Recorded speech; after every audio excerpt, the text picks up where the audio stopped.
If you are wanting to add some type of foot or foot ring to the bottom of your bowl, you're going to start out with some of your scrap clay or fresh clay, your choice. If you want a nice little ring around the bottom, you're going to roll a snake, or what we call a coil. So I'm just going to use my palms to my fingertips and roll out an even coil.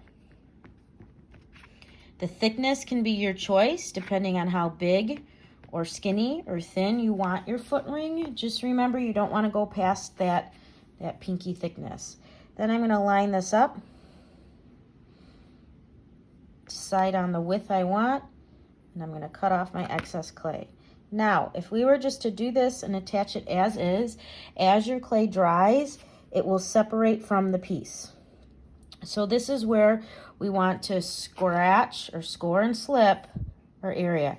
I am drawing a ring with my needle tool, so I know where my foot ring is going to go. I'm going to peel that off, and then I'm going to scratch up that area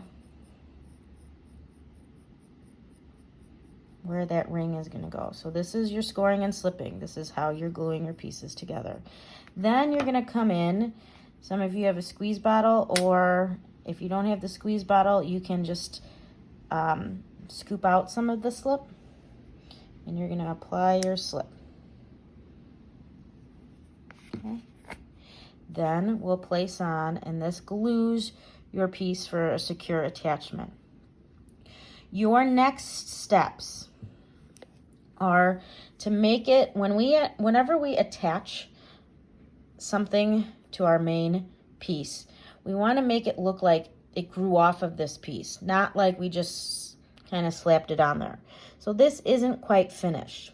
What I'm going to recommend is you come in with your finger and you smooth out those seams with your finger. So you can also use your wooden tool or your plastic modeling tools to do the same thing. So you can smooth that clay out, hide that seam. This also creates a better joint so your pieces don't pop off later on.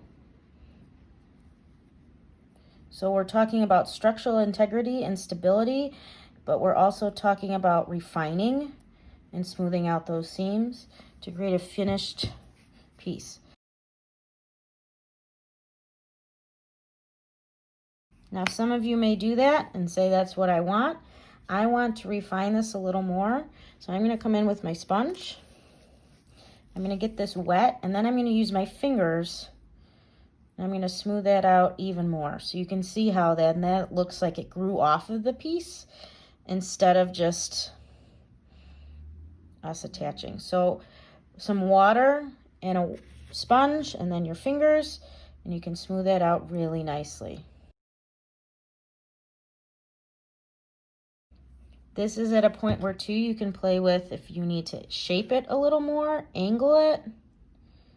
But you can see in there I still have a crack, or you can still see my seam. So I'm going to want to come in back in with that tool and smooth that out. So it's a lot of finesse with your sponge, your fingers, and your tools. You tell the clay what you want it to do. So now it looked like this was always meant to be here. It looks like it just grew off of the bottom of your bowl. So I know you can't see it from this way, but if we were to angle it, there's your foot ring. You can also shape your foot ring differently. So if you want, you can play with your modeling tools. Maybe you want it to have scallops or indents. Now my clay is a little sticky to be doing this, so you'd want your clay to harden up a little bit. And you can give different designs around the bottom, whatever you envision.